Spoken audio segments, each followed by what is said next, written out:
Yo, yo, yo. What it do, peoples? What it do? Need to hear those jams a little bit better. Happy Tuesday, man. We got video gaming news coming up for June 11th. And we'll talk about the Ubisoft showcase yesterday a little bit more as we watch that right at the end of the stream. We've got probably more Ghost of Tsushima today, but we have maybe a little bit of X-Defiant too. There's potentially going to be a little gap between the news and when the Dragon's Age Veilguard showcase starts.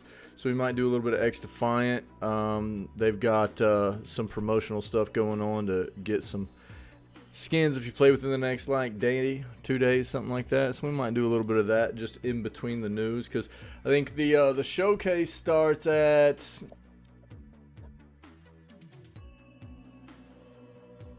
what are we talking here? I think like 10 o'clock this morning. So if we have time, probably some X-Defiant today too.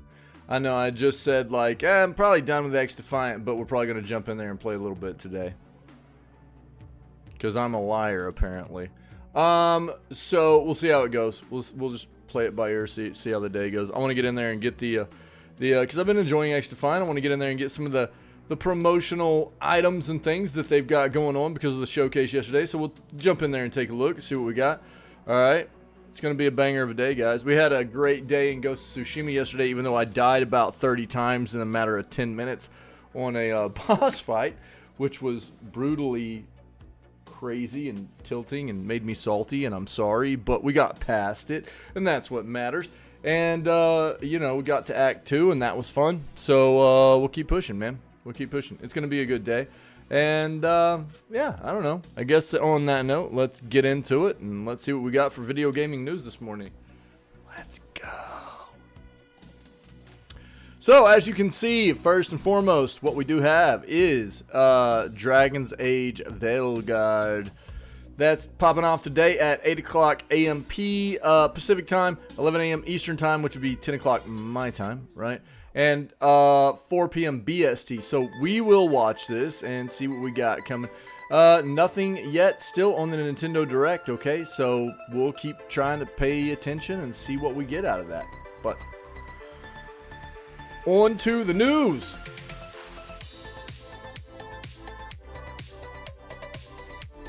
We're jamming.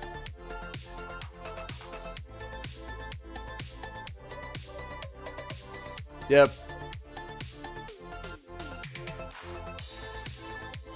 We'll talk about, let's pull up a summary. Let's pull up a summary first and foremost here.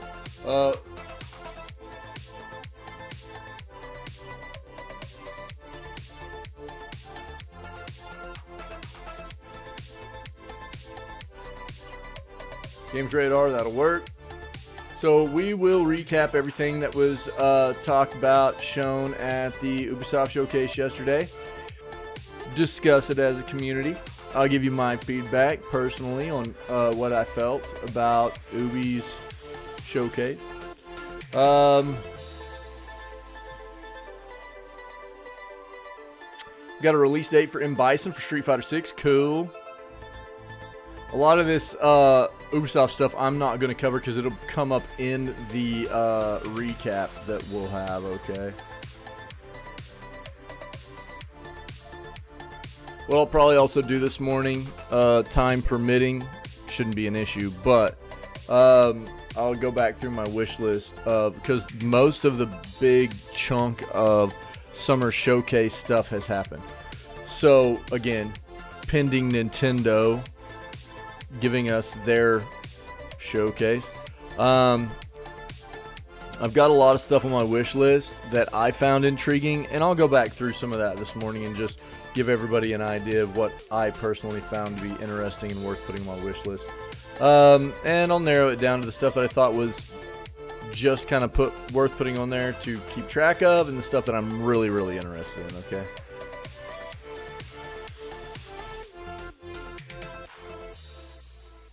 This audio output's going to be a little bit loud. I'm sorry, guys.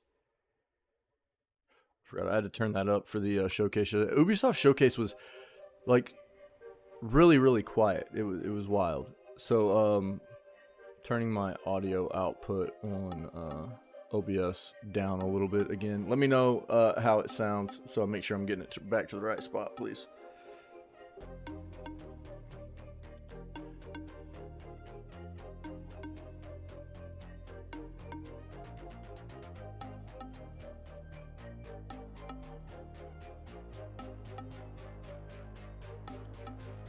Yeah, it looks like Black Myth Wukong is getting pre-ordered heavily right now. Not a big surprise there, though.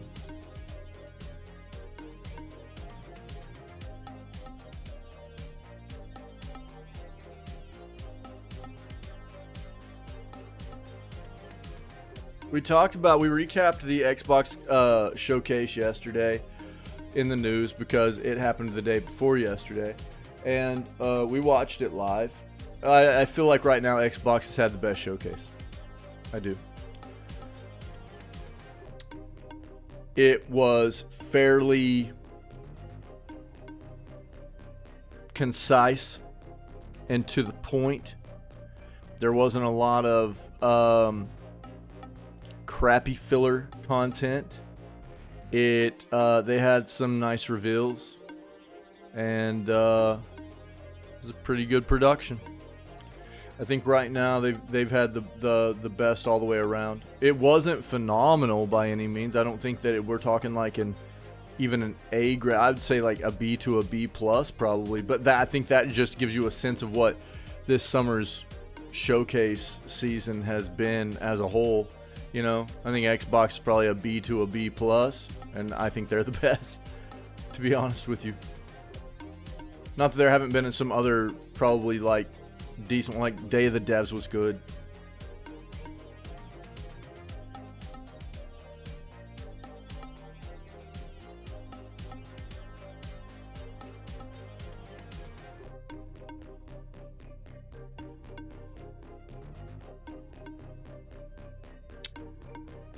We'll talk about this when we cover the Ubisoft stuff. I think Star Wars Outlaws, what they are showing us looks pretty good, and they've shown us quite a bit so far.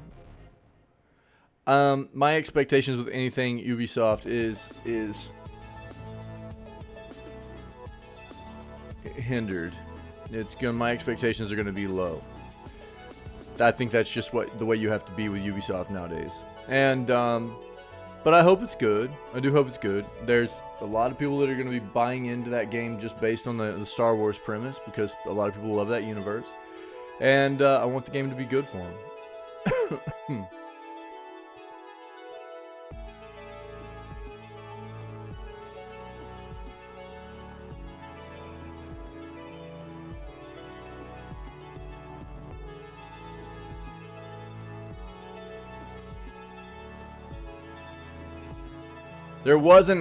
There was an Apple showcase yesterday, as we in this channel very well know, because our buddy Soup is totally won over by Apple. But apparently there's some more AAA video game titles coming to Apple devices now. Jesus Christ. Here we go, dude. This early? Really? Bot? Full? Everybody say bye, bot. Get banned, bot. See ya, bot. Idiot. Nice try on that link, though. Dumb. So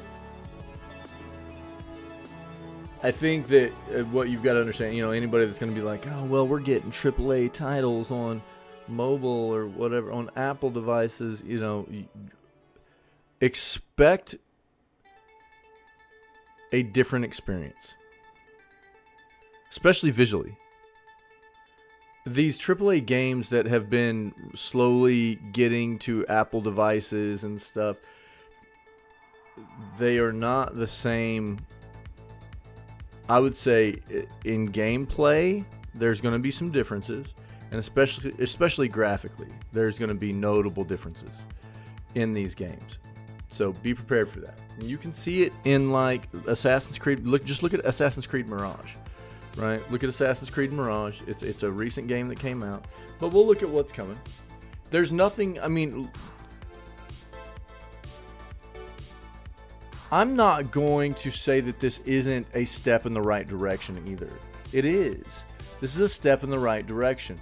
We're getting big AAA games to be put on these types of devices, and that's good, right? That's good.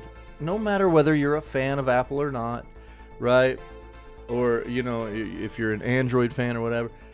The evolution of technology and gaming as a whole, and getting us to this point is nice. If you're a gaming enthusiast, right, you've got to appreciate what's happening here.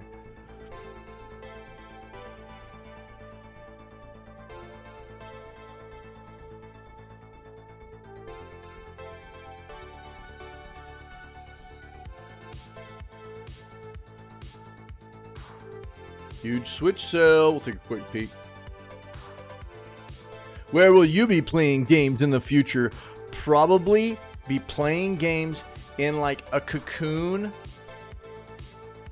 kind of cell, where you'll be submerged in some kind of liquid, and you'll have tubes strapped into your body and a like a big digital network strapped into the back of your head. Probably call it something like The Matrix or something like that, probably. Yeah. Should probably clip that for the future. I'm calling it. I'm calling it.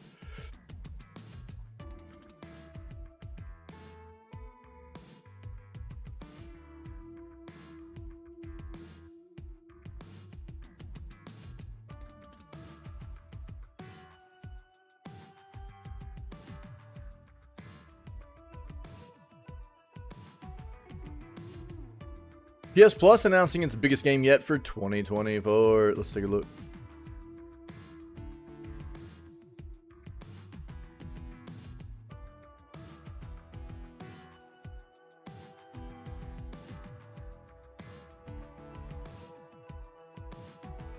Xbox Showcase doubles down on Game Pass but doesn't talk exclusives. What do you mean doesn't talk exclusives?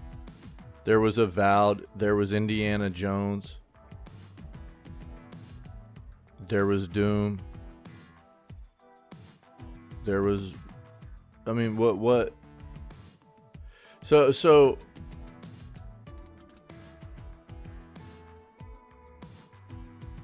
I think this is what people need to know about it, you know. I've said this the whole time. This is the situation with Xbox. You're still going to have exclusives. Anybody that thinks that their games that come out initially are not going to be exclusive still, now understand this. Xbox is Microsoft, right? And their games have for the longest time now already been both Xbox and PC releases and Game Pass releases. So you always expect them to be on all of those services / platforms, right? Now, as far as exclusivity being out the window and games coming out day one and being on competitors' platforms, you're not going to see that.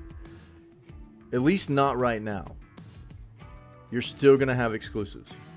So like Avowed, Indiana Jones, Doom, Gears, all that kind of stuff that they showed off that are absolutely going to be proprietary first-party games.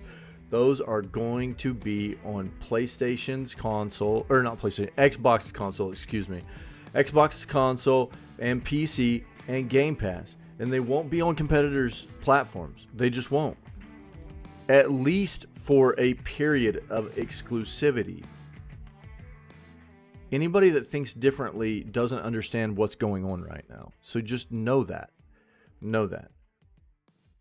Now, after that period of exclusivity, this is what Microsoft and Xbox is going to start doing. They're going to really start taking a very hard look at their exclusive games, and they're going to hit a certain benchmark for when are sales slowing down? When is the player base kind of dropping off? And they're going to go, it's probably a good time to go ahead and start thinking about releasing this title while it's still got some hype behind it on other platforms to kind of get it generating some more revenue again. You know what I mean? That's what they're going to start looking at. When's that prime time to take those exclusive games and put them on competitors' platforms, because that's the game they're playing now, right? They don't need to talk exclusives, because that's exactly what they're doing, and anybody that doesn't understand that just doesn't pay enough attention to the industry.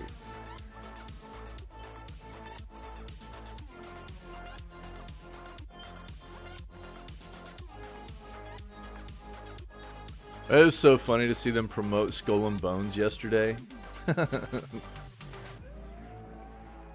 The Division 3 reportedly entering development soon. Doc, I thought they were already working on this. Let's pull this up, because this is one of the things we thought we would see a little bit about yesterday, especially after they shut down the what was it, the Wildlands? Is that what the Division game that was the other one coming out that got shut down? And we didn't hear anything. So obviously, if it's not even being in development at all, I thought it was like in some part of development already. But apparently not. Take a look.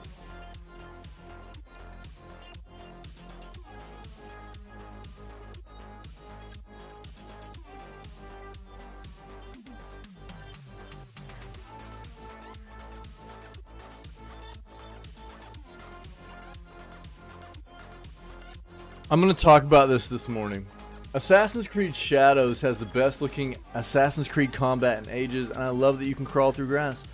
I thought the stealth combat looked great. I thought that the confrontational combat with the samurai looked clunky and chunky. And not only that, but they absolutely ripped off Ghost of Tsushima. They copied Ghost of Tsushima in many ways in that combat. I saw it. You know, which was weird. I don't know if Ghost of Tsushima copied anybody. I can't tell you that for a fact. But I absolutely... Yeah, reject. Yeah. Well, I mean, I had read something before where I thought they were in some form of early development for Division 3. Which is why but maybe I was thinking a different game. Obviously. I think that this Assassin's Creed game is set. What's up, buddy, by the way? Good to see you. Happy Tuesday.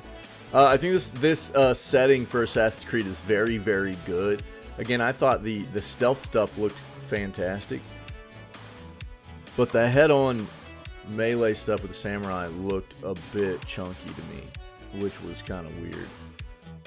So, I don't know. And it's not like this is the first time they've done combat like that in an Assassin's Creed game. So maybe it's still being polished a little bit or something. I don't know.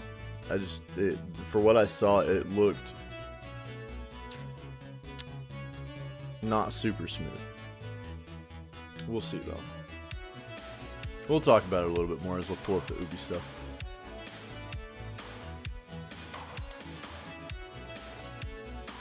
Brother, please!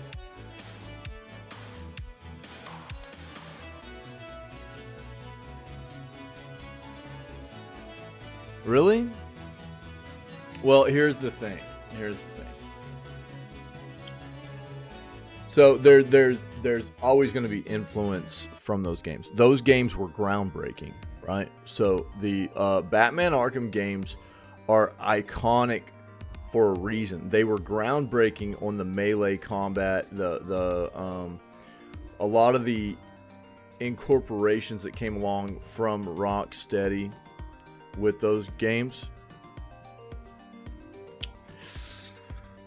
I mean, you say that, right?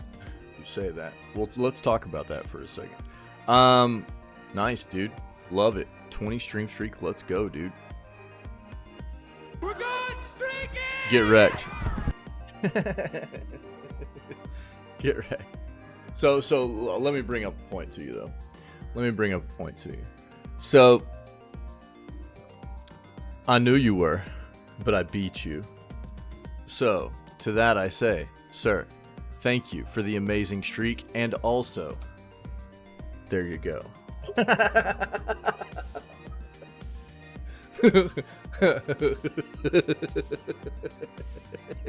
Yo, one second.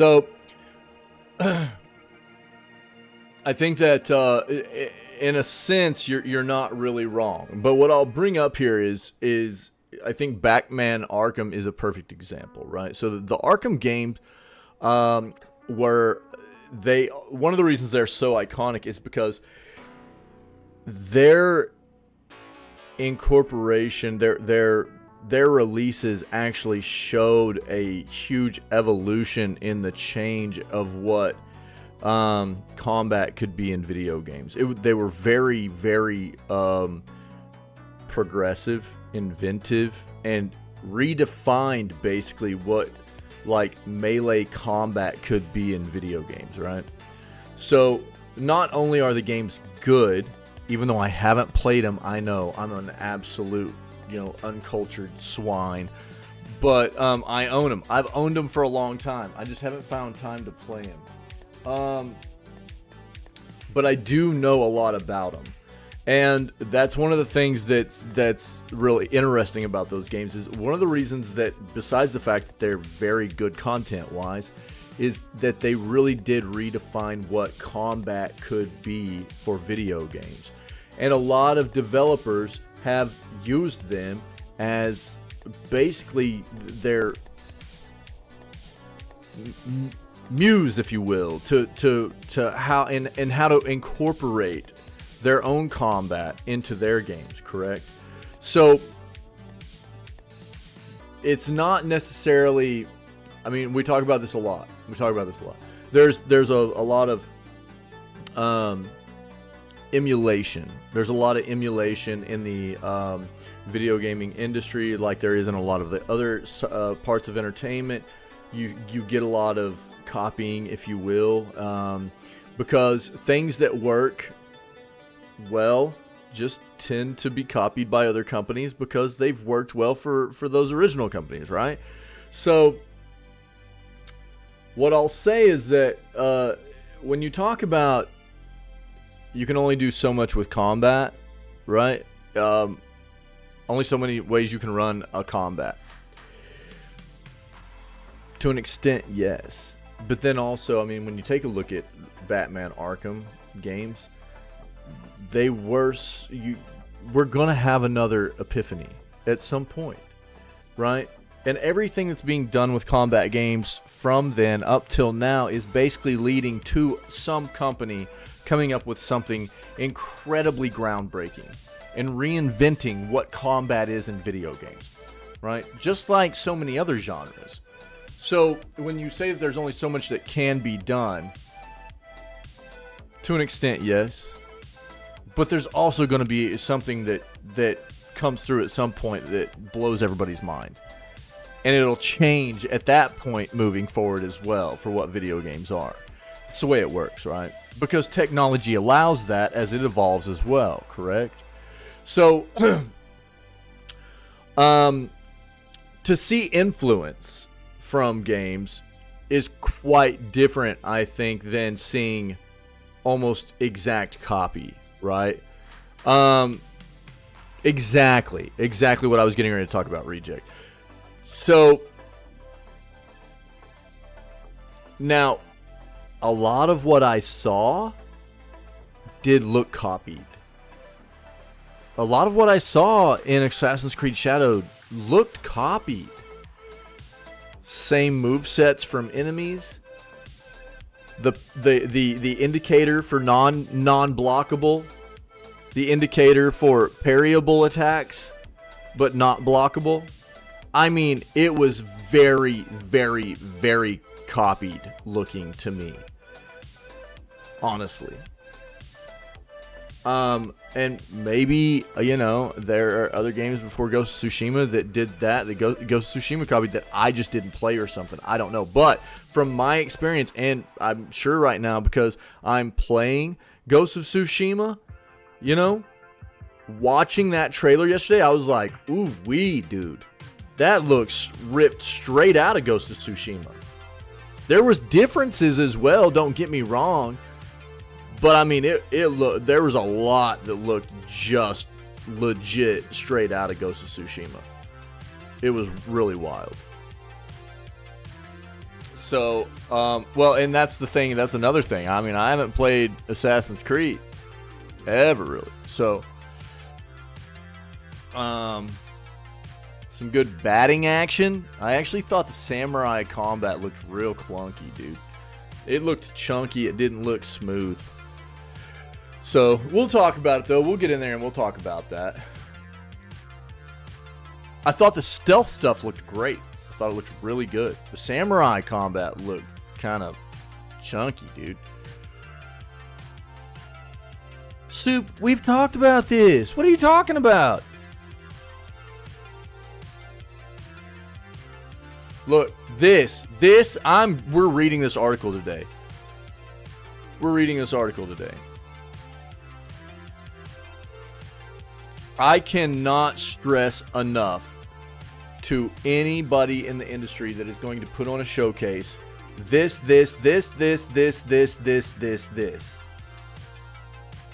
But we'll talk about some things that are acceptable and things that just are absolutely need to be done away with these showcases, okay? But, bro, the PC gaming showcase, Jesus Christ. They've got to stop. 10 years is enough, dude. 10 years now of this crap they've been doing, and it's terrible. It's terrible. It was so brutal sitting through that the other day. Again. Xbox, good. Even Summer Game Fest showcase with the Muppet was actually pretty decent on that front. There were a little bit of some interview stuff that could have been dealt away with, but it wasn't bad. PC gaming, Jesus, it was so terrible, dude. Soup. Good morning, my friend. How are you, dude?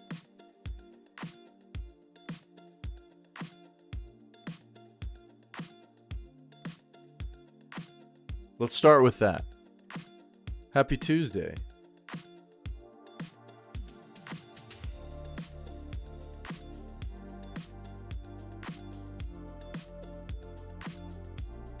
This flippin' dude. This flippin' dude. I mean, the reason I make this spreadsheet is large in part for us. It's not for me. It's for us as a community. But yes, absolutely I use it. It needs to be updated a little bit right now.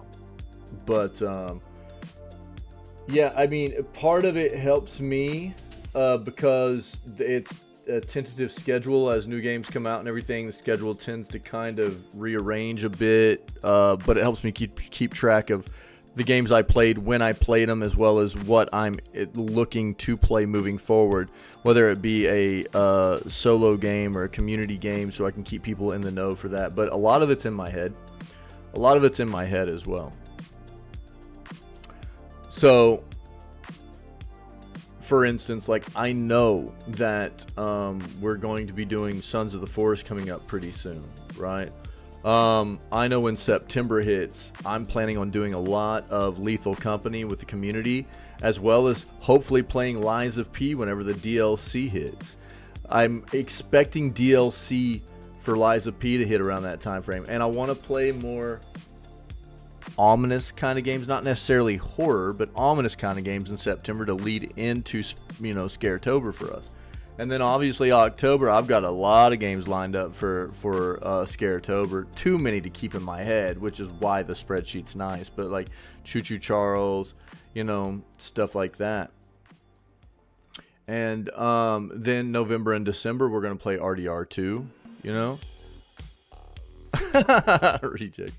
So, I keep a lot of it in my head. But it's a nice thing for me to do, to just...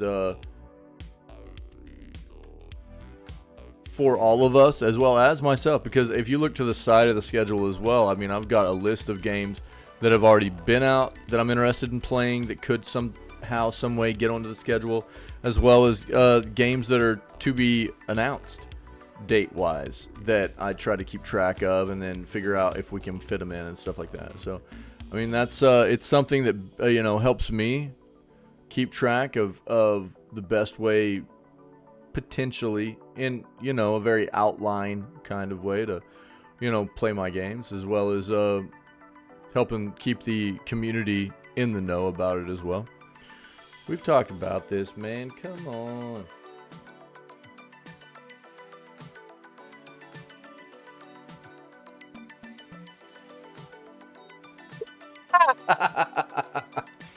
Yeah, dude.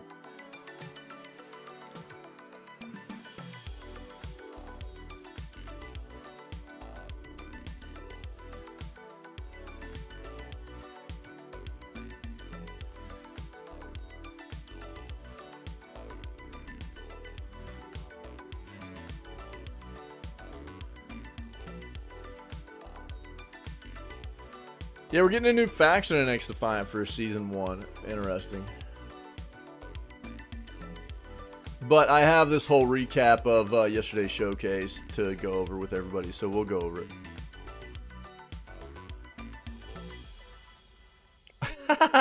Get him, reject.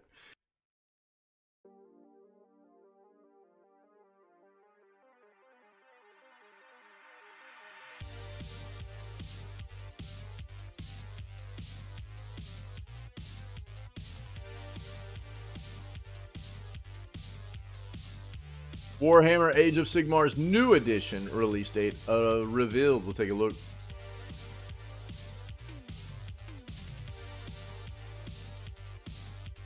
Oh, that's kind of cool. Metal Gear Solid Delta will give Snake permanent scars unique to your playthrough.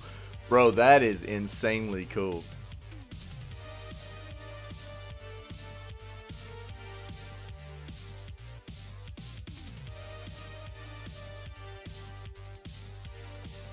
That's immersion, man.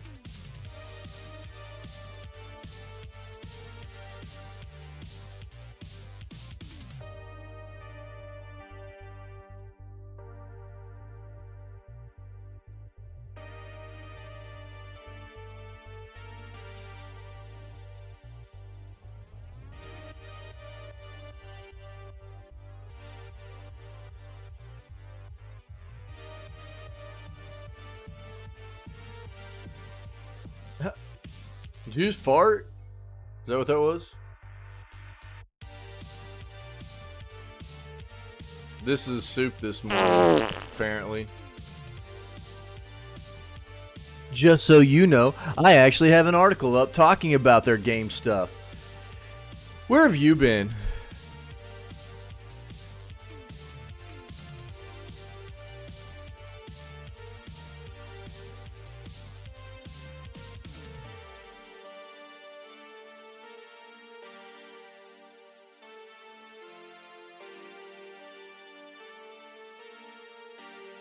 Val Deep Dive confirms countless details. I want to take a look at this real quick.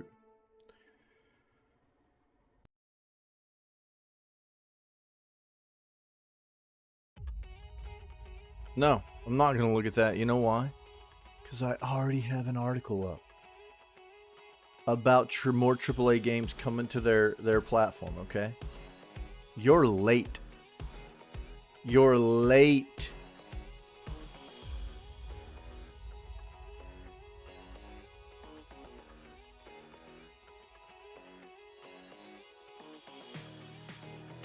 No.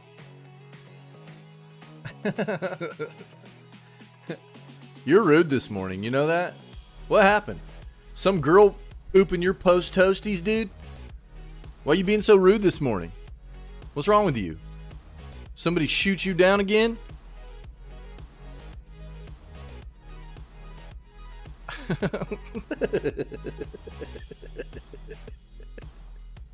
You taking it out on us? Because somebody told you that your personality's crap again? What's going on? You got pink eye. I can sense it. Let's get in here, dude. I'm going to watch Apple steal all your money's what I'm going to do. Yeah, bro. I'm going to watch them steal all your money. Yep. They're going to be like, where's the Apple Vision Pro 2? It's only $22,000. And Soup's going to be like, pre-order. And they're going to be like, oh, if you want to play it 3 days early, you can pay $30,000. And Soup's like, count me in for 2.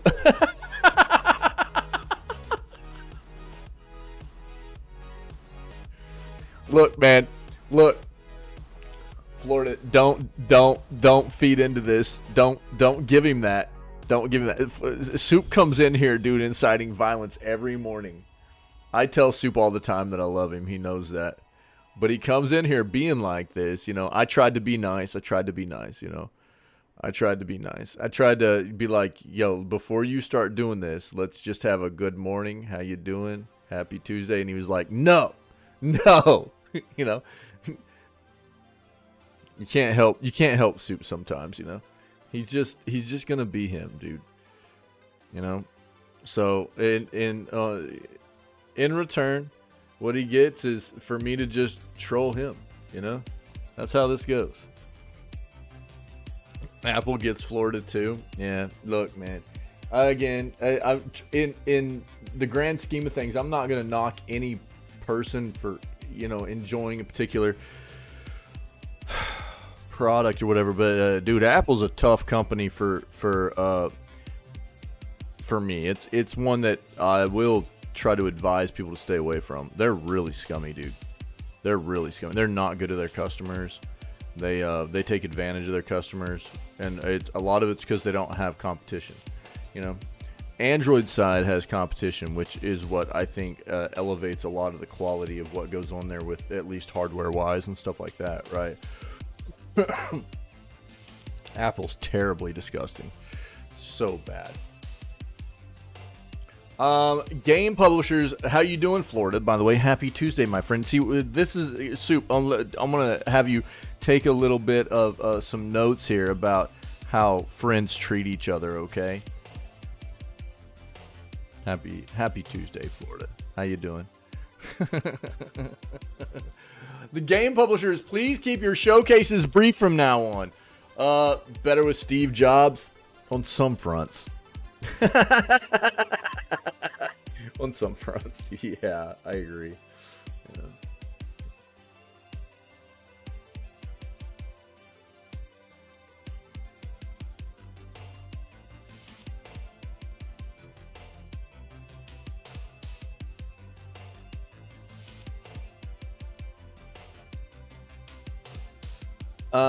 I'm great, my friend. Yeah, I'm doing great. Thanks for asking.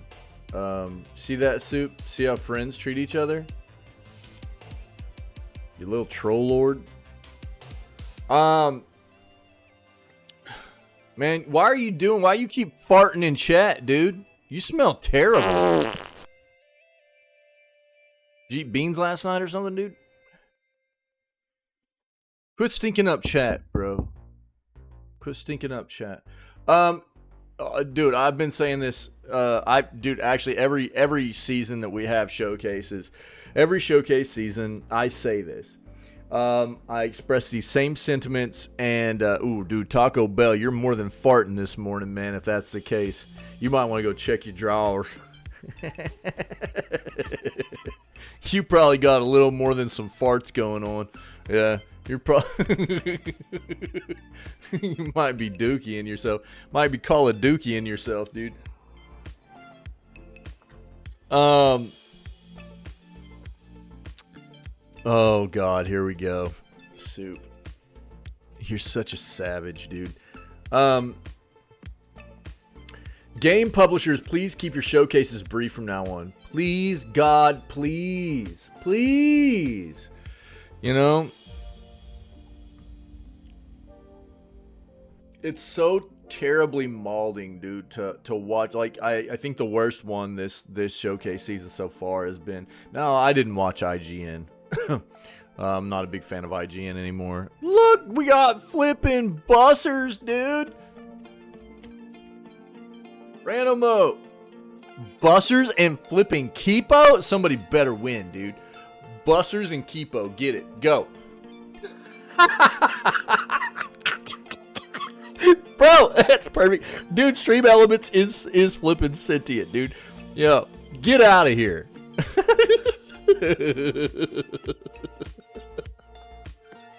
That's so funny, dude. Nice, Florida. Florida got the flight. Dude, you were just flying, too. Sick. Nice reject. Bro, I'm telling you. This is just so... It feels like random mode's just always wild like that. It's flipping hilarious. Some of the showcases have gotten pretty good at handling this, and I want to talk about the difference between stuff that I feel like is, acceptable and absolutely not acceptable when you're talking about these showcases. So I've been talking for a long time. If these companies or outlets or you know what I mean, productions or whatever, if they want to do these like interviews with developers and publishers and stuff like that, cool, that's fine, dude. There are going to be people that are interested in that, but do not pollute your showcases with it. It is terribly molding. For anybody that's not a fan or looking forward to that game specifically, which is definitely not going to be everybody, they are having to sit there and trudge through that content, and it sucks. It sucks. So what do? If you're going to showcase their game, you showcase it. And then you tell everybody that's watching, we've had a great interview with the company behind this game, or companies behind this game. We've got this extensive, interview with the company. They've given you a deep dive on everything about the game. Please go check it out at our website. Show them where to find it real quick. Give everybody a place to go watch it if they're interested. Don't make everybody watch that bullcrap. It's so terrible. PC Gaming Show, Jesus Christ, they were one of the worst about it this year, as they usually are. Then another thing, there's a difference between, like, I think. So take two different companies, and maybe I'm a little bit biased here, but. Now, I'll even tell you, Devolver Showcase was not thoroughly impressive for me, okay? Devolver Showcase did not show nearly as much as I was expecting them to. So, what they showcased, game-wise, was very unimpressive for me, okay? Their productions, I always enjoy. It is, definitely usually a story-based kind of production. What they do is they have some weird, dark, ominous, semi-funny, usually dark humor kind of production. And it'll be like cutscenes that lead into different trailers and stuff. And that's definitely what this year's was. I like their production quality is very good. It's very good. And so I always look forward to Devolver's because I like what they do production-wise there, right? At least it's some kind of very good production quality story where, you're getting to watch this entertaining kind of flow of a narrative into each and every trailer, and it's very weird. It's always weird, but I enjoy it. I think it's interesting. As opposed to a lot of this other stuff where it is just like PC Gaming Show was just filled with cringy writing. You've got two hosts sitting there. Well, three actually. One was preggers and laid up on a couch, and just like they would cut over to her every once in a while. The writing was bad. The jokes were terrible. It was cringy, stupid cringy. It was just so bad to watch. And it was like, dude, they couldn't get through very many trailers at all before they would go back to some terribly horrible, super unfunny stuff with the hosts, Or it would be, some kind of interview crap that you didn't want to watch. That's not a joke. That's the truth.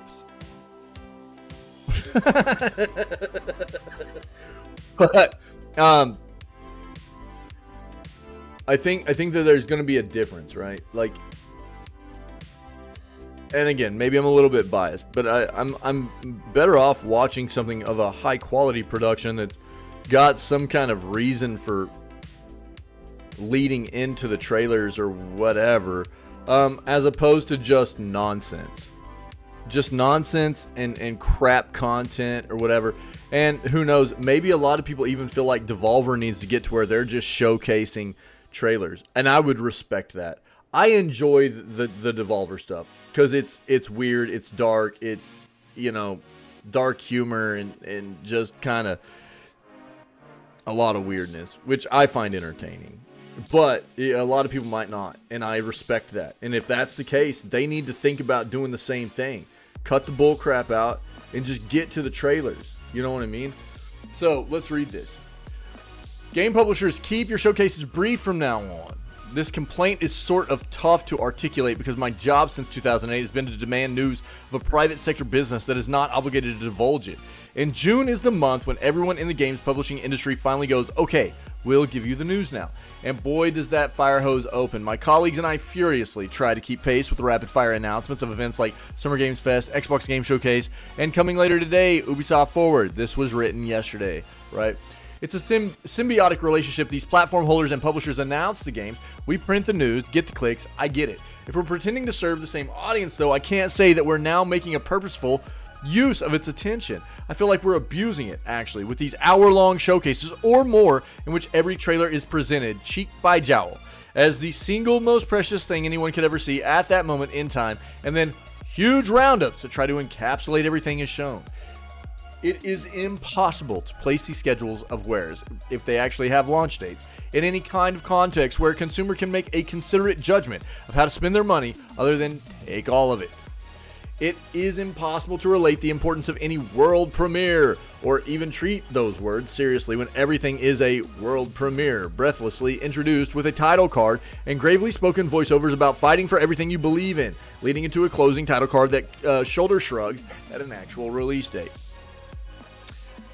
Give games like Mixtape a time to shine. More importantly, it diffuses and diminishes the work of the studios, whose jobs are on the line quarter to quarter, who are applying tremendous effort to give PlayStation, Xbox, and major third-party publishers a breakout winner at the same time as they make statements of artistic character. That is a tough job, whatever your platform of choice. If Mixtape from Beethoven and Dinosaur did not have the benefit of a nostalgic 1990 soundtrack in its reveal, I don't know if anyone would today be raving about an idyllic memoir work that isn't coming to market until next year. It still stood out at the Xbox Game Showcase on Sunday, despite being braced by two bog standard announcements in which some post-apocalyptic wasteland has fallen to ruin and a brave someone must fight with everything they have to save it. We're getting pounded by all these live streams. Xbox went 90 minutes, then followed with another full hour for Call of Duty Black Ops 6. June is when E3 ordinarily would have happened, and that's when we used to get our showcases and press conferences, although no questions ever were taken and the assembled press applauded and whooped unprofessionally, flexing a console maker's publishing muscle for the coming year. With the shift from packaged goods sold by brick-and-mortar retailers like GameStop and Walmart moved to online marketplaces controlled by the console makers themselves, there really is no longer any need for such a flex. Yes, E3 was known for its closed-door presentations and spectacular reveals, but it was mainly a deal-making convention where corporate buyers for the likes of Target and Best Buy would commit to a certain number of copies to be sold across their stores. Yeah, well, we know why E3 died. I've talked about it a lot. Everything in moderation. So let's take a deep breath. Dude, this is something I talk about a lot, actually, in life itself. Yo, Florida. Okay. Hey, take it easy. Have a great day, my friend. Let's take a deep breath. And as a request to games publishers, I'd ask that when you have a game whose development has progressed far enough that the studio is confident enough to propose a release window, simply announce it at that point, whether on Twitch, YouTube, X, your official website, or any number of channels and platforms that get our attention. We'll definitely notice. Please give these games their own moment. They are something that dozens, if not hundreds, of professionals have devoted more than a year, even 2 or 3 more of their lives to creating. There are several games out there that got Lux E3 season reveals, whose development staff are now reading the want ads.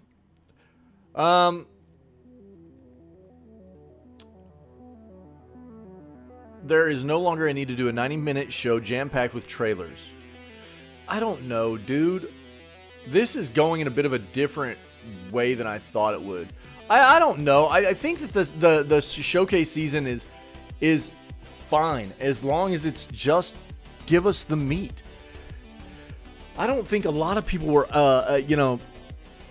blind to the idea that this showcase season wasn't necessarily going to be mind-blowing, right? We were going to get a lot of information about games we already knew were in development.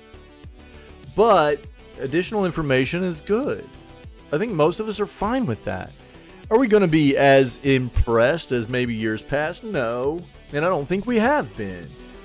But I think the big thing for most of us is cut out the nonsense. Cut out the bullcrap. It's not, we don't need more trailers or we don't need a summer showcase season. That's more what I'm getting out of this article. It's more about cut the bullcrap. And look, I'm fine with it. Like, today we've got Dragon's Age Inquisition. They want to have a dedicated showcase specifically for this game. They want to give people an idea of what to expect. They're going to have interviews with the team and all that stuff. Cool. But the difference here is, and same thing with Black Ops 6, right? And I applaud Xbox, actually, for doing it that way. So a lot of what they did, they had their own regular showcase first, where they showed off all their games. And it wasn't polluted with nonsense. It was pretty to the point, and I respect that. As long as we're getting the trailers, we're getting the gameplay material, we're getting to see, information about whether it be games that were already in development that we knew about or, reveals or whatever, I'm fine with it. We expect, that's what we're here. That's what we're there to see as gaming enthusiasts. It's the nonsense bullcrap that we don't care to see. So if a company wants to do like what Xbox did and do a showcase first and then go, yo, if you want to see more about Black Ops 6, we'll have a dedicated showcase afterwards. And you can attend that. But for anybody that doesn't care, they don't have to watch that. Right? Same thing with Dragon's Age today. For anybody that wants to attend and see more about Dragon's Age today, they get to tune in and watch it. But they know what they're in for. You're in for a lot of Dragon's Age, only Dragon's Age, the Veilguard material. Not a bunch of filler nonsense bullcrap when you're trying to watch some showcase that's supposed to be showing you trailers and reveals for the company, and you're getting just slapped in the face with a bunch of terrible fluff filler content. That's what I think a lot of people don't want. So I'm on a bit of a different page than I think Owen Good here is. Warhammer Age of Sigmar's new edition release date revealed. Let's see what this is. New edition of Warhammer Age of Sigmar will come out next month. Games Workshop revealed that the new edition of its popular fantasy miniature skirmish game will come out on July 13th with pre-orders for the Skaventide starter box. This is not video gaming news stuff, so... If you're interested in the Warhammer universe, though, you might be interested in this. I'm going to not cover this article. There we go. Metal Gear Solid Delta will give Snake permanent scars unique to your playthrough. This is actually insanely cool. New details about Metal Gear Solid Delta are being revealed, including a new feature that makes the damage you take persist throughout the entire game. Metal Gear Solid Delta Snake Eater caught fans completely by surprise when it resurfaced during the Xbox Game Showcase a few days ago, unleashing a new trailer with an extremely good look at the new visuals for the game courtesy of Unreal Engine 5. Not only new graphics that excite us, as further details have been revealed by Konami since the trailer's release. As it turns out, the Metal Gear Solid 3 remake will come packed to the brim with details that far surpass that which we saw in the original, all while staying firmly faithful to the source material. From its structure to the voice acting, the developers clearly care highly for the franchise. During a new documentary-style video narrated by Snake himself, actor, writer, and director David Hayter, who voiced the character in every Metal Gear Solid title except MGSV, it's been revealed that a new battle damage system will affect your character's clothes and body permanently. This is probably going to be too long to watch right now. Yeah, 10, almost 11 minutes. I'll link it for you guys, though. That is to say, during each playthrough, as players take damage from combat or the environment, they will see it accurately show up on the body. According to Konami, a shot will show up where it hits and leave a scar or mark that will be present on Snake until the end of the specific playthrough. This, of course, is in addition to the healing system of the original, in which players have to correctly treat wounds and ailments with a wide variety of resources. Another interesting tidbit of information that was released after the trailer appeared in the showcase is that the game will come with both legacy and modern control and camera configurations. This means that you can play through the entire game as if it were the original, with the same control layout as the PS2 games and the fixed cameras that obscure certain details to keep things tense. However, you can also change to the new POV that places a fully controllable third-person camera behind Snake with modern shooter controls. Nice. It's not been confirmed whether or not you can change freely between both game modes, but their presence represents an excellent reason to experience the game several times. It's coming to PS5, Xbox Series X and S, and PC with a still unconfirmed date. Alright. I will link this, though, if you want to watch that video. There you go. Avowed deep dive confirms countless details. I've talked about Avowed quite a bit. The details we've gotten a good amount of details about Avowed up to this point, as it looks like a leaked November release date has come out for this game. And as somebody who spent over 300 hours in each separate playthrough of my Pillars of Eternity 1 and Pillars of Eternity 2 Deadfire playthroughs, I'm a big fan of the Pillars universe. But just from what I've heard about what Avowed is going to be, I'm not overly excited about the, I think, immersion that this game is going to give you into that universe. The details that I've gotten feel like it's the type of game where you're going to be fairly restricted on your character type, which is definitely something not of a Pillars-esque experience, as well as they've already told us that when you're playing through the game, they'll basically be making it to where you don't miss like a lot of stuff in the game. They'll be kind of holding your hand through making sure you don't miss things like companions in the game and stuff like that. And I'm sorry, but for a game set, and I understand this is not a Pillars game, right? It's just a game set in the Pillars universe. But I think there were a lot of expectations for fans of Pillars of Eternity, me being one of those people, and this being more of a Pillars-esque experience in a first-person, view than it's necessarily going to be. And Obsidian's great at what they do. They make banger games, man. They really do. They've done it for a long time, and they continue to impress. But I think, for what I've heard about what this game is going to be, I'm not overly excited. And right now, I'm not even planning on playing it, to be honest with you. So, we'll see what they're talking about here. Maybe this will change my mind a little bit. And to be fair, I haven't been super impressed with what I've seen trailer-wise out of the game either. Avowed, which was recently accidentally revealed to be released on November 12th, is shaping up to be something special. We'll see. In a recent deep dive into the Obsidian-backed RPG, countless details were confirmed, addressing many of the improvements that have taken place since earlier reveals and clarifying some key points about the title that were weighing heavily on the minds of prospective fans of this open-world, fantastical title. Avowed is an all-new RPG from Obsidian. Yes, we know.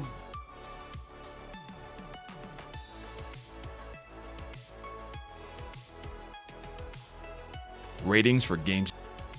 This is 27 minutes. We might watch this later today.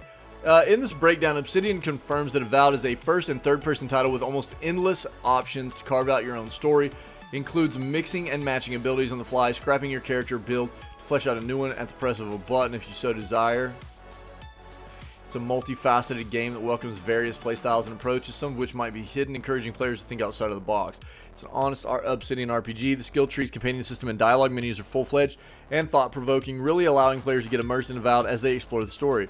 Also a solid title for collectors, with there being an in-game tier system for loot. Everything is upgradable and, you guessed it, customizable. So this is what we got out of this 27-minute breakdown. Interesting. 27-minute deep dive. This is what this is the summary we get. We might watch it later. I'll keep it up. Here you go. Here's Soup's Copium. So I'll go back to what I said whenever I pulled this article up. I think that as a whole, when you're just addressing technology, when it comes to gaming, take out of the equation whether or not you're a fan of Apple products or you're a fan of Android products or whatever. I think that you have to respect the notion that we're moving along at a pace where we're getting to a point where these mobile devices are able to play AAA titles. Now, with that notion, you have to understand what you're getting out of maybe a AAA game like Assassin's Creed being on a mobile device, right? Whether that be an Apple product or an Android product or whatever. Technology's technology, yeah. And what you're going to get is something not of the same caliber. Well, in different facets of what that means. Being, it will play a little bit different mechanically. It will also probably not be quite as functional, potentially. It'll be maybe not quite as smooth, potentially. And it almost most definitely right now at this point, technology wise, you take a big AAA high fidelity graphical fidelity game like Assassin's Creed and put it onto a mobile device, it almost definitely will not look even close to what a major platform will have the game look like. So I think you have to understand and what this means and where your expectations should be about these types of games being on mobile devices as a whole. But it's progression and it's good, again, whether or not, don't even look at it as, fanning out for Apple or Android or anything like that. Just as a whole, if you're a gaming enthusiast, I think that you have to be excited about the premise of more modern-esque games being very, very playable and accessible on these types of devices, right? So there was an Apple showcase yesterday. Apparently, more AAA titles are coming to Apple devices during WWDC 2024. Apple announced a lengthy lineup of new games coming to iPhone, iPad, and Mac, with Assassin's Creed Shadows headlining the list. Since the release of the iPhone 15 model with its Pro Edition that was capable of running major video games right in the palm of your hand, as well as the Pro model having fast charging, Apple has introduced a handful of AAA games to the iOS system, such as Death Stranding, Assassin's Creed Mirage, Resident Evil 4, and others. While the main focus of WWDC 2024 was traditionally yearly updates to the software across Apple hardware devices, some gaming-related announcements were made, including Max Gaming Mode coming to iPhone and the introduction of Game Porting Toolkit 2 with improved Windows compatibility. But the biggest deal was Ubi's joining the stage to talk about Assassin's Creed Shadows, which is set to release on Mac on the same day as it arrives across other platforms this autumn.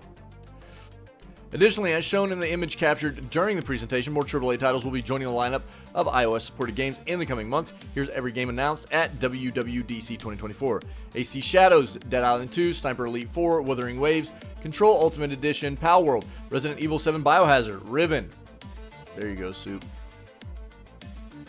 There you go.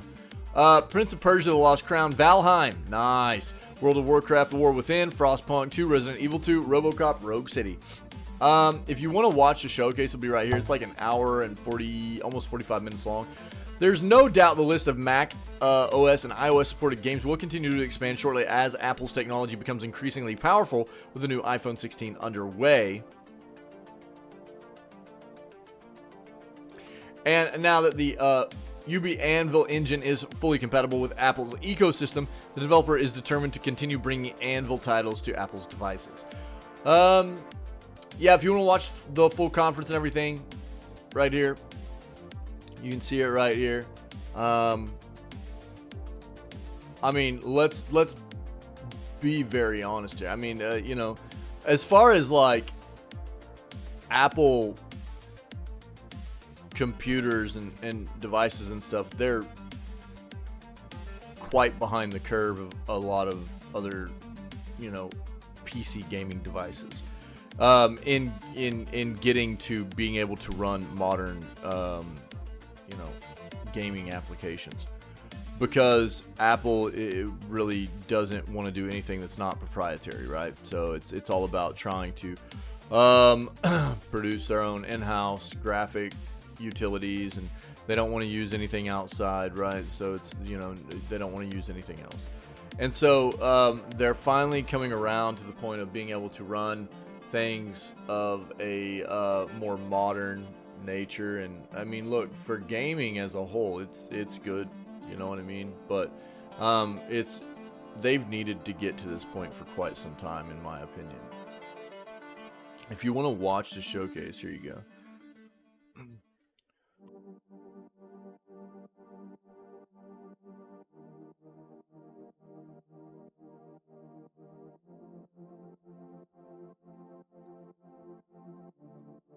PS5 Pro.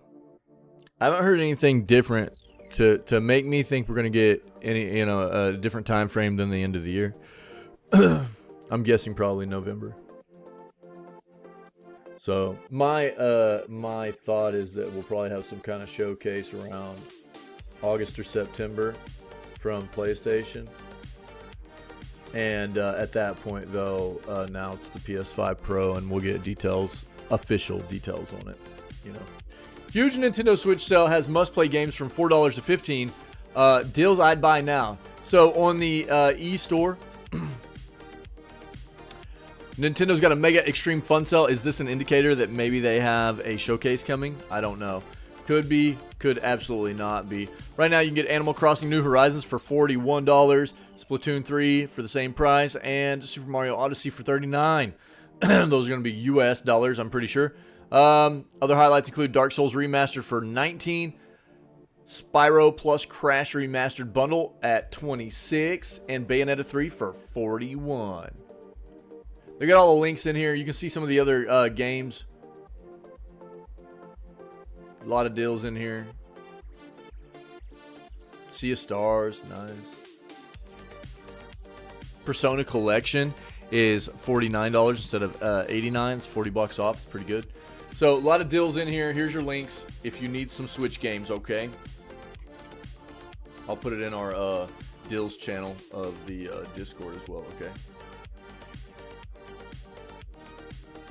There we go. PlayStation Plus announces its biggest game yet for 2024. I'll tell you what it's not. I'll tell you what game it's not. For a fact. It definitely won't be Black Ops 6. But I'll tell you what service does have it. Soup knows. Soup knows. Soup knows what service has Black Ops 6, right? Or will when it releases. Yeah, Soup knows. It's his favorite.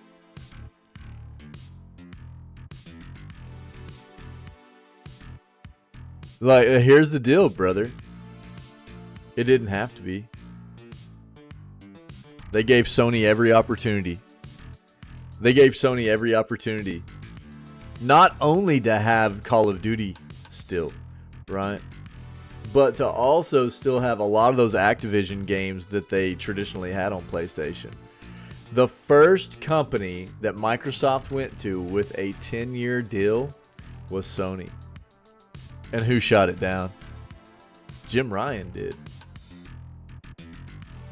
We've seen all the documents come out. All the documents came out. All the documents came out. And Jim Ryan was like, no, we're not going to sign that deal. And then what happened? Microsoft said, fine. And they turned around and went to Nintendo and were like, hey, would you guys like a 10-year deal? And Nintendo was like, heck yeah, we do. Yes, we want a 10-year deal. And Nintendo signed it. And then they went to Nvidia, and Nvidia signed it. And they went to everybody else, and everybody else signed it.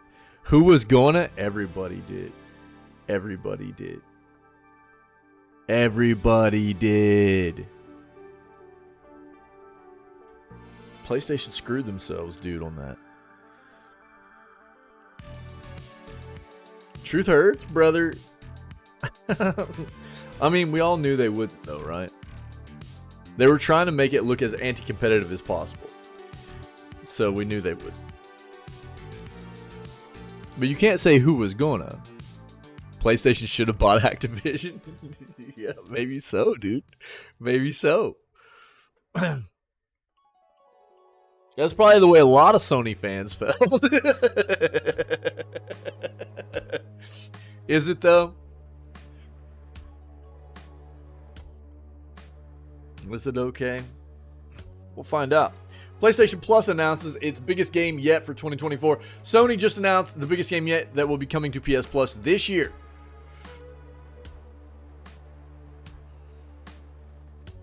What are we talking about here?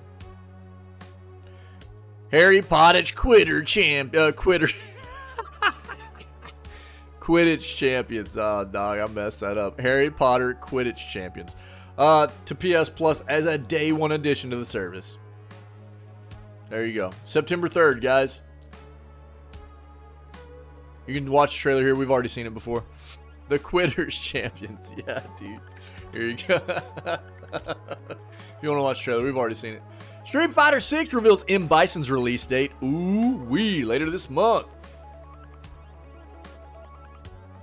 We already watched the trailer.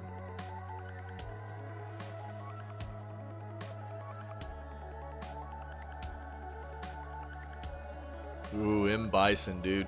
Bit of a surprise that M. Bison is launching soon after being announced. After all, the studio waited several months between each character during year one. Also, not a case of Capcom trying to match the first anniversary of SF6 dropped. As that date came last week on June 2nd, regardless, M. Bison comes to Street Fighter 6 on June 26th. A few weeks after the initial announcement. So there you go, man. If you're a Street Fighter 6 fan and you're looking forward to Bison, then that's June 26th for you. If you want to watch the trailer, we've already seen it, but there you go. You can take a look at it. It's a cool trailer. Here we go. Let's dive in here. You guys ready for this? We're going to recap the Ubisoft showcase from yesterday. We watched it together, but we're going to recap it, all right? We're going to recap this. All the news out of Ubisoft Forward 2024, including new details on Star Wars Outlaws and Assassin's Creed Shadows.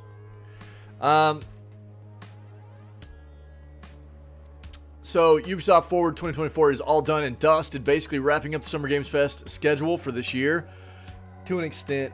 Okay, understand there's still going to be a few showcases here and there as we move through the end of June, beginning of July.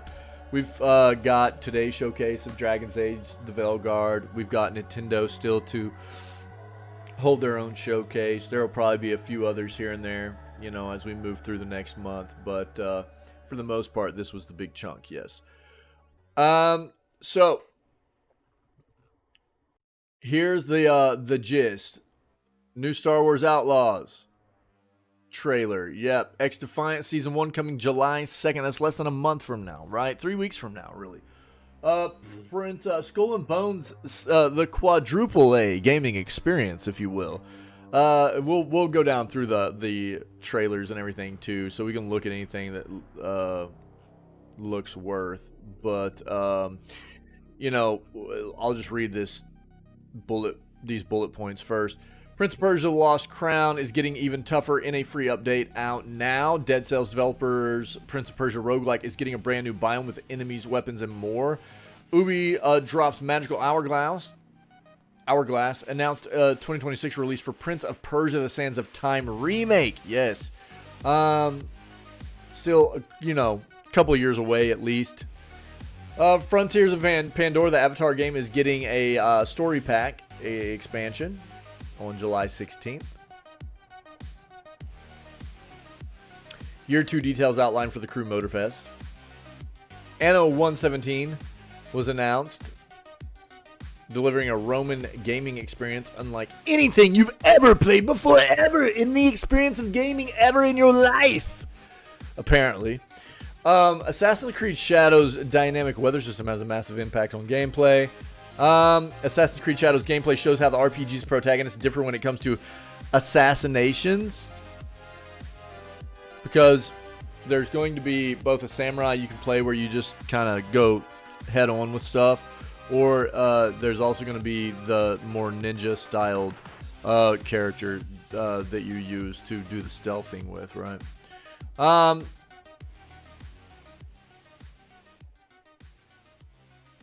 Little recap of everything announced. So they've got a Division 2 Year 6 deep dot. What just happened, dude? Okay. So I'm not gonna dive into that really. We've got the Division 3. We've got an article up about that we'll cover next. What we do know about the Division, and we were already prepared for this. We saw this probably about a month ago. Was maybe a little bit less than that. The Heartlands, the Division Heartlands game got completely axed, so it's totally gone. It's not going to be a thing anymore, apparently. So now all there is for Division fans to look forward to is the Division 3. Okay. Star Wars Outlaws official gameplay. How long? This was pretty long. Yeah, this was like 12 minutes long. I'll say it looked pretty decent, dude. It looked pretty decent. It really did. Looked kind of cool. And if you didn't get to watch this yesterday, take a look. See what you think. Yeah, again, I think that it's always hard to determine exactly what you're going to be getting from just trailers and stuff, right? Because these big companies have gotten so good at showing you exactly what they know you want to see and showing you the best parts of what they've made. So this is a tried and true part of marketing in this industry. And so I think being aware of that is important, as well as the fact that I just don't necessarily trust Ubisoft anymore with most of their titles. It's not that they haven't had some decent ones here lately. I'll say that. The Prince of Persia stuff's been good. Apparently their Avatar game was pretty decent. They've had a lot of issues too, though. I mean, that's undeniable, and you can't overlook that. And so I think that when it comes to Ubi, I need to see more of a track record moving forward of them doing really good stuff on release for me to be more open to just forking over AAA price tags for their experiences, you know, without knowing whether or not it's good first. But Star Wars Outlaws looks pretty decent.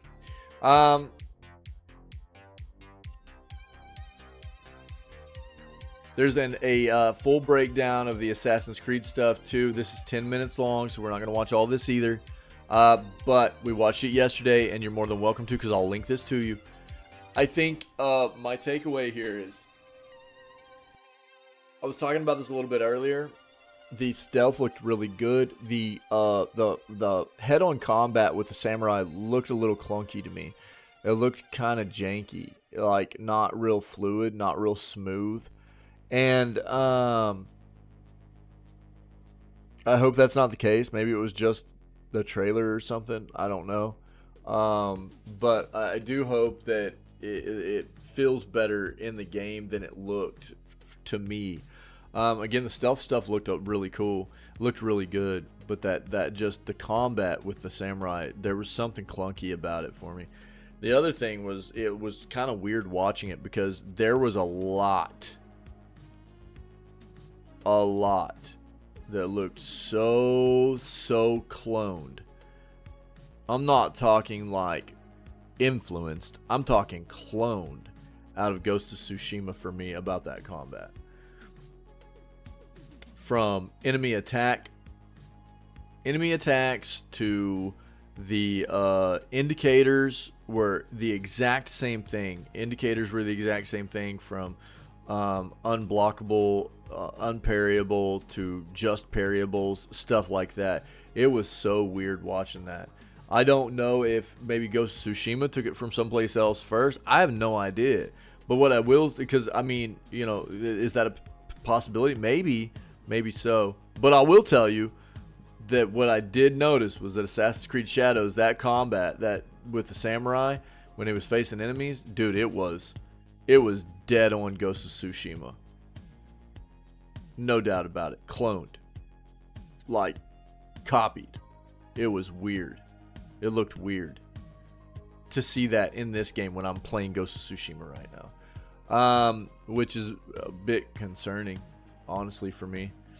There's nothing wrong. Look, I talk about this all the time in the industry itself. You see, you know, imitation, right? That saying, imitation is the greatest form of flattery or whatever. You see emulation and the a lot of companies take what other companies have done well and utilize it themselves.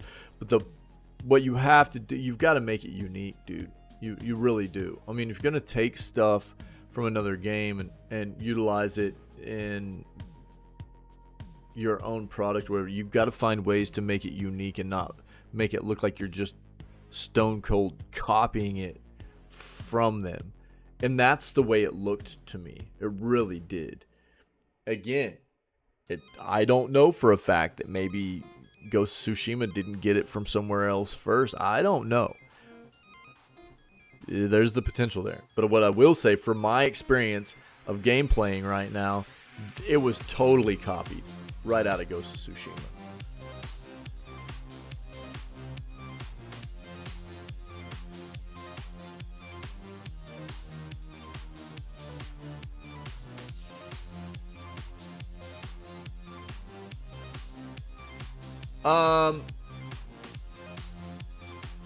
Yeah, what was this? I think Reject called this the, was it preaching simulator or something?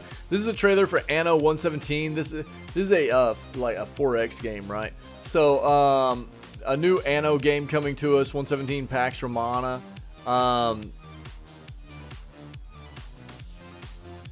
If you're into strategy, 4X games, stuff like that, take a look at this.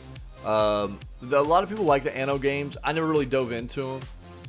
The Crew Motorfest final update of the first year coming in July. More seasons, new content, stuff like that. Yeah, Frontiers of Pandora Story Pack 1, like I said before, coming. They announced Prince of Persia Sands of Time coming in 2026, so it's a long ways away. But they're really ramping up the Prince of Persia stuff, man.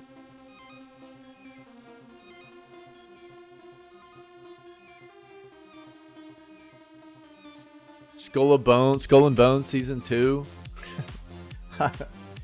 Yeah, it's just so funny for me to see them promoting that, because it was just,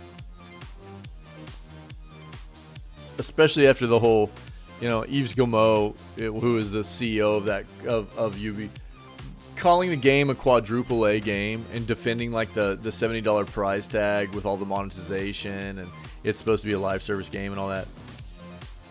They were never confident in that game, and rightfully so. That game took like 9 years to develop, had like 8 delays, something like that. It was terribly brutal. And so, I don't, you know, I never expected the game to be good.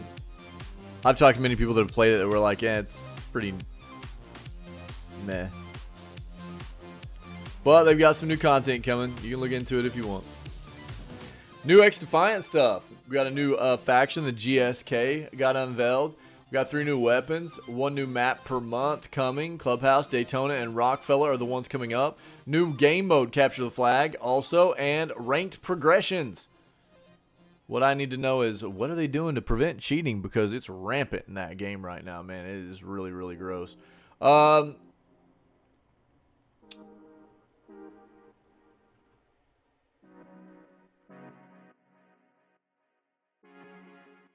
What else was there? Boy, they really broke this down. The entire live stream's right here towards the bottom. They've got a lot of the different trailers for the different games.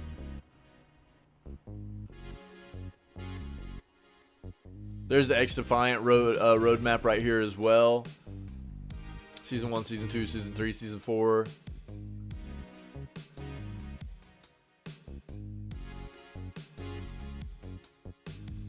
That's about it. It was a showcase. It was okay. It was okay. I'll still stick by the notion personally. I think that Xbox has done the best so far.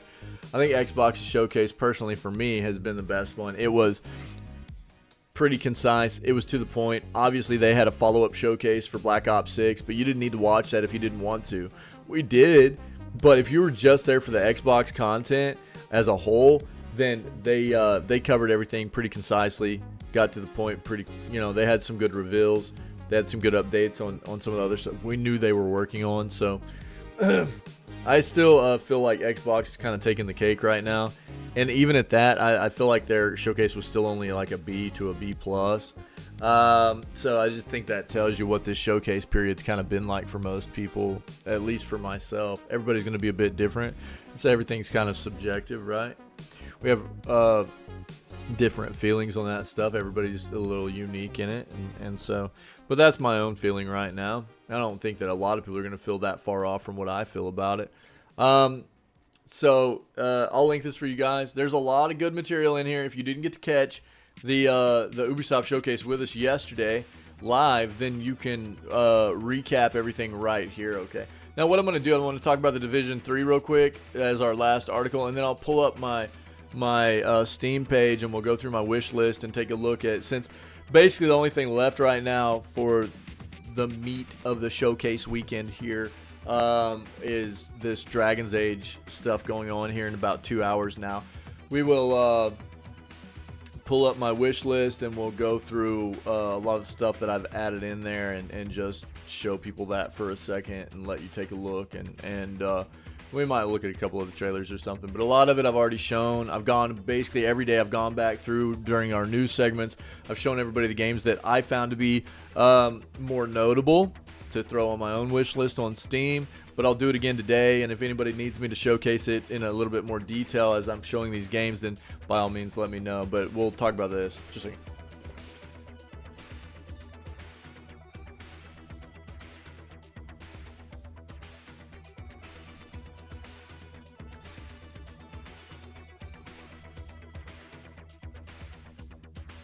So, with the Division Heartlands being shut down here recently in full, the Division 3 reportedly is entering development soon. So Ubi is ramping up to work on the Division 3. A well-regarded Ubi insider has shared that the Division 3 is preparing to enter full production soon. At this point in time, it's been well over 5 years since the launch of the Division 2. Since that time, Ubi has continued to steadily update the latest entry in its popular third-person shooter series with new content. Naturally, though, some fans have started to wonder whether or not a new installment would come about. In the back half of 2023, Ubi confirmed that the Division 3 would indeed be happening, but now we have a better idea of the game's prospective timeline. According to reporter Tom Henderson, who always comes with some great information for us, the Division 3 won't formally go into production until Ubi first ships Star Wars Outlaws. That's not a big surprise there, to be honest, For those unaware, Outlaws and the Division 3 are both set to be developed by Ubi Studio Massive Entertainment. As such, the implication here from Henderson is that the Division 3 has been in pre-production while Star Wars... See, that's what I thought. I thought it was already in some kind of production stage, just not like development. While Star Wars Outlaws has remained the primary focus of the developer. Once Outlaws is let loose, though, Massive will then begin dedicating more resources to its next Division game. The disappointing part of this news from Henderson is that it suggests a release for the Division 3 is still quite far off. Obviously. I would say probably 2026, 2027. Even if the highly anticipated sequel does enter production later this year, AAA game development timelines continue to lengthen. As a result, this means that the Division 3 likely won't arrive until 2026 at the absolute earliest, although a release after this year seems far more likely. Prior to The Division 3 being released, UB had at one point planned to launch a free-to-play spin-off of the Heartland, the Division Heartland. However, work on this project was scrapped this past month, like I said previously, so that UB could allocate those development resources to other games.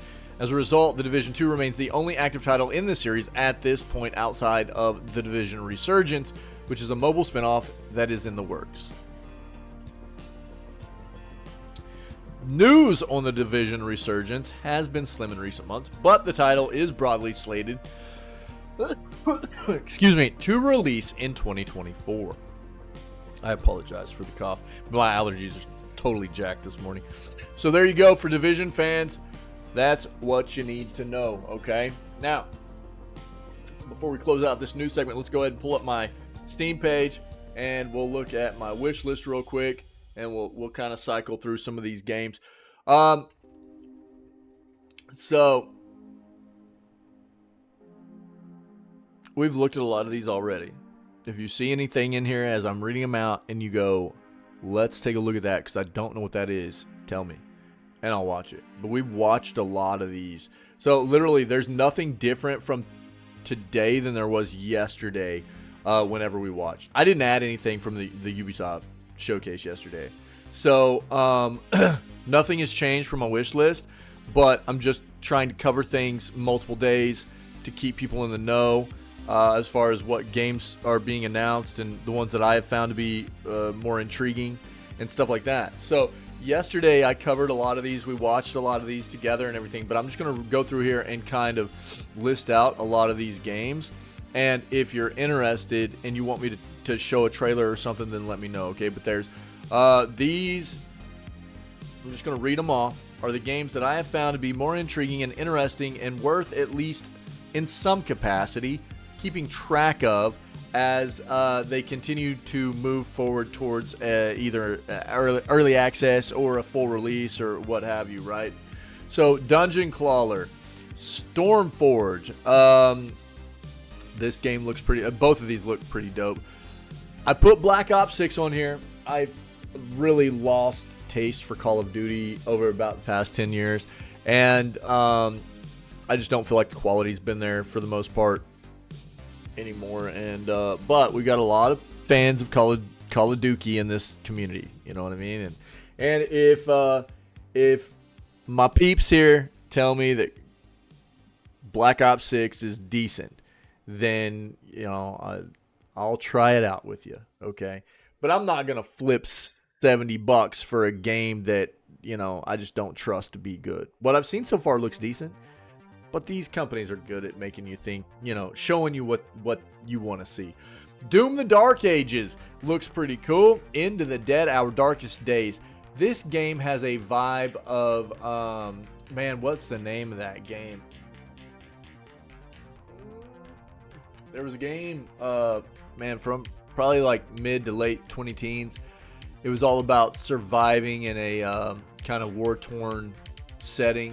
It was kind of a side-scroller kind of situation.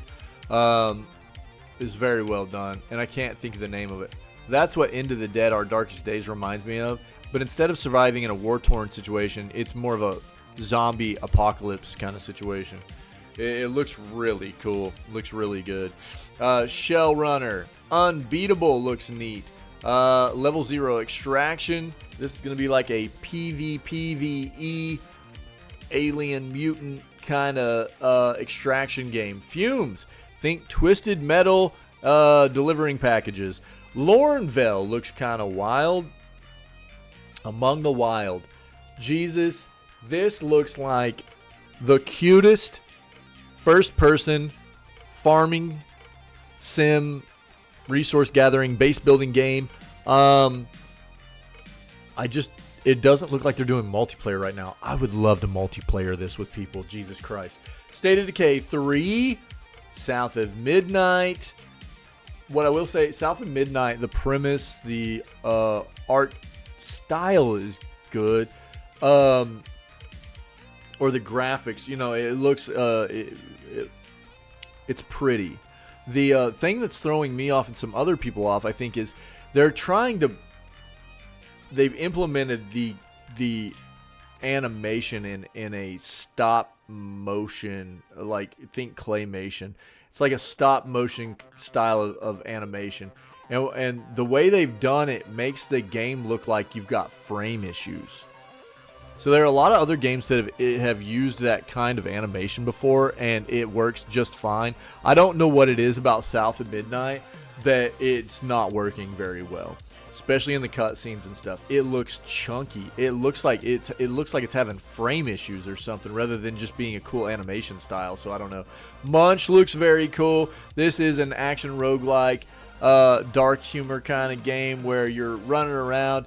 You get like born into being a little kind of demonish creature, and you're going around devouring humans to get more powerful and get bigger and stuff. It looks pretty funny. Looks pretty cool. Eric's Home. This game, stealth strategy, story-rich kind of game. The cutscenes look phenomenal in Eric's Home. Jesus. Slay the Princess has been out for a while, but it's getting some new content and stuff, so I threw it in here. This is a psychological horror game. It's really, really wild. Take a look. Rekka. This is an interesting premise. Think Baba Yaga. It's gonna be like resource gathering, base building, but your base is on top of the bottom half of a chicken or something, or a crow. I don't know what it is. Your house is running around on some bird legs, you know. It looks really interesting. We'll see how that plays out. Comes out in August. Mandragora looks good. This is a very nice looking Metroidvania. I love my Metroidvanias, man. And Mandragora looks very, very good. Dark fantasy setting. Very nice. I'm really excited about what this could potentially turn out to be. Hell of an Office. This is a first person parkouring 3D platforming kind of game where I really threw this on here because it looks really good, but I would suck at this game. I would suck at it, but our dude Pinky would absolutely crush this. So if you're into these kinds of games, this one looks really, really neat. Dreamcore, atmospheric, dark, psychological horror kind of game. We're gonna take a look at maybe playing that during Scaretober. Goblin Cleanup looks wild. Excuse me. This is a multiplayer title that looks hilarious, and really interested in potentially playing this with some of the community. Tiny Bookshop is a cute, cozy little, basically like management shop sim game. You maintain this bookshop and on the beach and everything. I really threw it in there for my wife. My wife loves books, and I think she would enjoy this. But if you like little cozy, cute games and any kind of simulation stuff for businesses and everything, this might be worth a look. While Waiting looks really interesting. This is a game that is built on the premise of things that you would do while you're waiting for anything. Could be the bus. Could be, waiting to go into a job interview, or whatever. It could be anything in life that you have to waste time to wait, and it's all based on that premise. It looks hilarious. I think there's potential here. Tiny Bookshop does look cute. What's up, True? You want me to link it for you? This is Tiny Bookshop. Yeah, I wish listed it for my wife. I probably won't play it, but I think my wife, I already told her about it. I was like, I think I found you a game. She was like, oh. I was like, you get to manage a bookshop. And she was like, oh. Yeah, for sure. Yeah. So Screenbound. This is a very interesting one. This is dude, this got showcased during like 3 to 4 of the showcases this weekend. It's getting a lot of hype right now. It's really, really wild. Basically, you hold a screen, or you're holding like a almost what looks like an old Game Boy, right? So it gives you a very 2D view of what's in the world. While you're playing, you're actually running around a 3D world, right? Oh, nice. True. I didn't know that. Nice. So the 2D handheld screen shows you things that are in the world that you can't see in the 3D realm.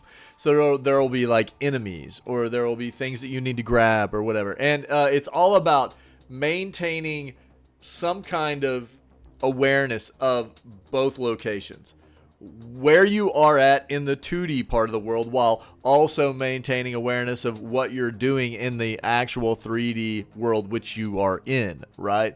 It's very, very neat. I highly recommend people check this out. It looks so cool, man. Very exciting. Really excited for this one. Karen looks very cool. This is another indie game. It's beautiful, and it's all about rock climbing. While that might not sound very interesting, it looks like it has some really, really neat mechanics.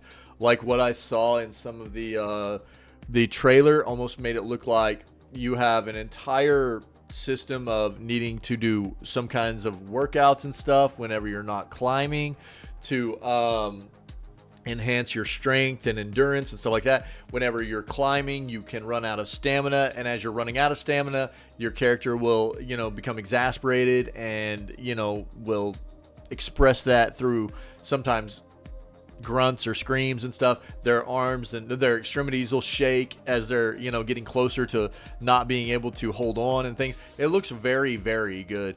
Slitterhead. Oh, Slitterhead. We finally got to see more Slitterhead. Very, very nice.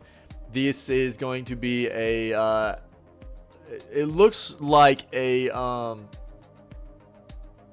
obviously very horror-esque experience, but you're going to be taking on these creatures in a kind of action combat kind of way as well. It looks like it could have a lot of potential. We saw some of this probably a year and a half ago, and we finally got a nice big long gameplay trailer, and it looks pretty neat. Cuff Bust. This is from the same developer behind Choo Choo Charles. Okay, and funny enough, totally different genre, but it's a multiplayer game. You're these little alien looking, you're koala looking like little alien things, and you're trying to bust out of this basically prison or whatever that you're being kept in. It looks hilarious. It's multiplayer.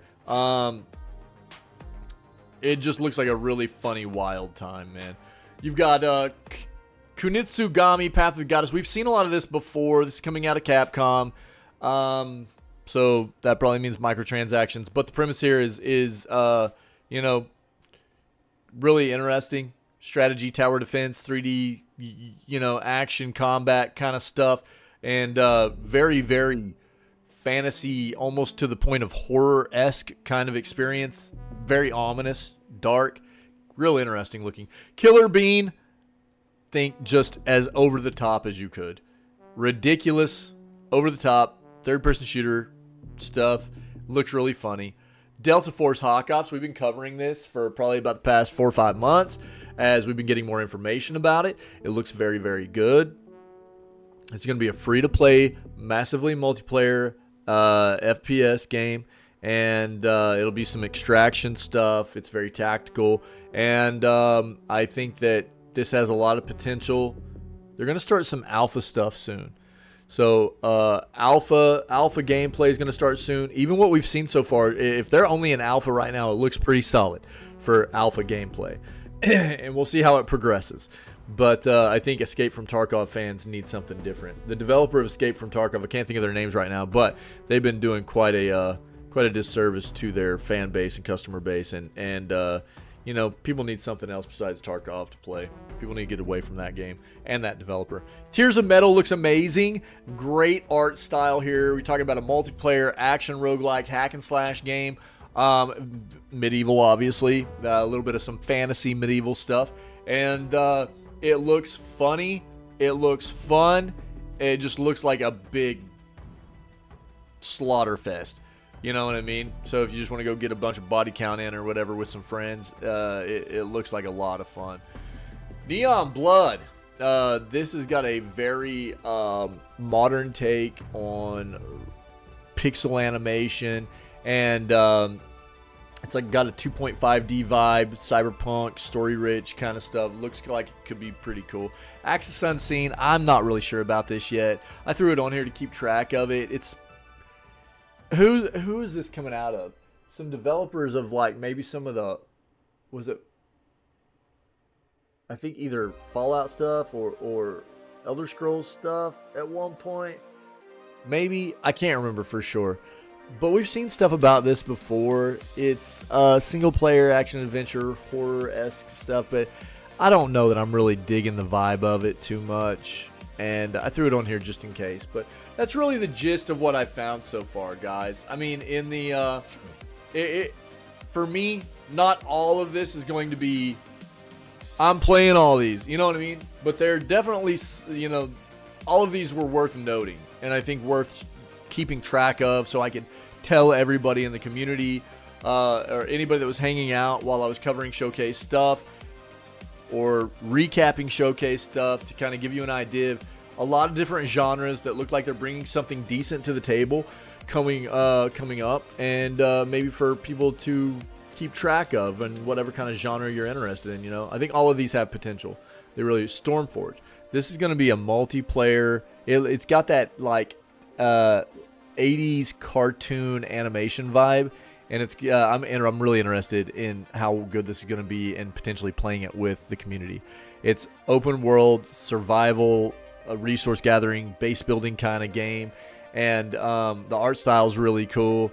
So fantasy, medieval kind of stuff, you know, with that really cool like 80s vibe art style. Think like old school like He-Man or G.I. Joe or the like Thundercat stuff, something like that. Yeah, this looks really neat. I'll link this one.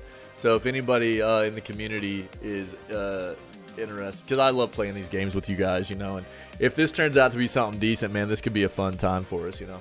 But that's what I got, guys. If you need any more information about any of these titles, let me know. I'll grab it for you, okay? Or if you need me to go back at some point, then, you know, don't hesitate to ask. It's a lot of stuff, you know. It's a lot of games that I've found so far to keep track of, and again, not all of them I think are super, for me personally. There's an amount of them I'm really interested in. There's another amount of them that I'm just kind of following to see how they progress and do on release and stuff. But if you need any more information about them, let me know, okay? And that's our news for today, June 11th, man. We've got the Dragon's Age Veilguard showcase coming up in about an hour and a half, guys. Hour and a half. So we'll watch that. We might play a little bit of X Defiant before that. Let me ensure that this is the correct time for this. That way I'm not. Yep. So at 8 a.m. Pacific Time, 11 a.m. Eastern, 4 p.m. BST, we'll be watching Dragon's Age Veilguard. Okay, so that's coming up. We're going to do that. It's going to be a good time. We'll see what all they're going to show us there. You know, honestly, my expectations are kind of low. It's EA. And BioWare for quite some time now, I think, under EA has not been the company they used to be. But we'll see what they're bringing to the table. And, you know, kind of hitting the back end of this showcase season, and we'll see what they got for us. Yeah, we'll play a little bit of X Defiant before that, and we'll see what we play. That's right. That's what. What? EA. Sorry, guys. It's so Thanks, hard Drew. to say that without wanting to throw up. Yeah, man. So we'll see what they got though. We'll check it out. It's gonna be a good day. We'll get ready for that. Play a little bit of X Defiant. We'll see if we get into Ghost of Tsushima this afternoon, or if I'm too wrapped up in X Defiant to do Ghost of Tsushima. We'll see how it goes. But it's gonna be a banger no matter what. We're gonna have a fun time. Thanks for the awesome news segment, guys. I appreciate it. I don't know if anybody's hanging out, you're not familiar with what we do. This is the jam, man. We start off every single day, every day but Wednesday. So tomorrow's the day off. Don't forget, guys. Tomorrow's our normal day off. Every day but Wednesday, we're live, starting at roughly 6 a.m. CST CDT, kicking it off with video gaming news to stay current on what's happening in the industry, as well as just, you know, try our very best to promote an attitude towards, you know, getting us more towards a healthier way of progressing in this industry, and not supporting a lot of, excuse me, the things that have happened in this industry that have snowballed into the way these companies treat us poorly, you know, as consumers and gaming enthusiasts. That's a lot of what the attitude is about when it comes to the video gaming news stuff, you know. And then, you know, the rest of the day we go play games and have a good time together. It's all about promoting a community where we're taking care of one another. It's a welcoming place, and it's really about just having a good time, lots of laughs, and creating awesome friendships and spreading good vibes, man. And so if you know, you can dig that, then we're always looking for more awesome people to be a part of it, you know. So I guess other than that, stay healthy, stay safe, be kind. I'm gonna run us an outro, sum up this news segment real quick, but I'm not going anywhere. We're not going anywhere. We're just gonna get prepared for starting to play a little bit of X-Defiant before the Dragon's Age showcase. Okay, so I'll run this outro. You guys rock. I'll be right back.